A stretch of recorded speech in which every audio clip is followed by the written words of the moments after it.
You're standing on the sidewalk in front of your own clinic, watching the bailiff tape a yellow strip across the door with your name on it, and suddenly you realize it's all because of one goddamn lower sixth molar. And you know what the worst part is? It's not unpaid taxes. It's not insurance fraud.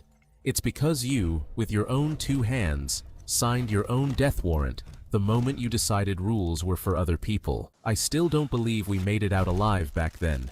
Except, we is just you now.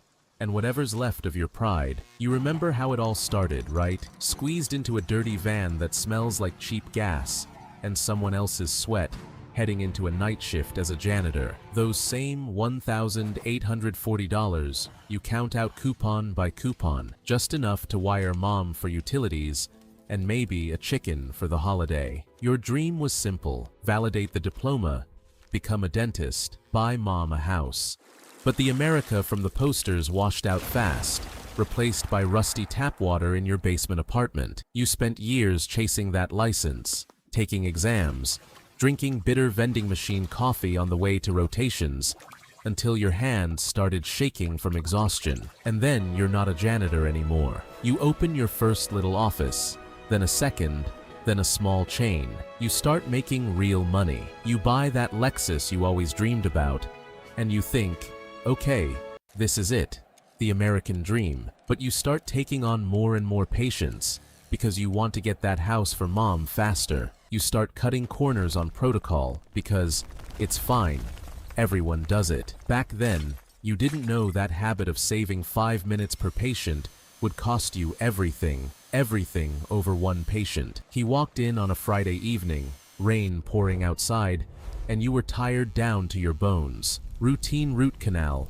tooth number 31. You were supposed to run the allergy patch test, but you were rushing to catch the last train home. Mom had called, said dad was in the hospital again. You skipped the test. You packed the canal with a new sealer, sent him on his way. 3 days later, a subpoena shows up. Turns out the guy had a rare allergy to a component in that specific sealer. His jaw swelled so bad, he nearly suffocated at the wheel on the way home. He wasn't a scammer. He was just a person whose life you wrecked because you were in a hurry. The lawsuit dragged on for 2 years. You sold the clinic, then the car, then the apartment. You ended up back in that same basement, except now you're 40, and your back aches so bad you can't hold the handpiece steady anymore. You screwed up big time, believing you were above the rules. You lost everything you'd built over 8.5 years, over one tooth, and 5 minutes you didn't want to spend. And you know what the real lesson is? In America, you're never experienced enough to stop making mistakes.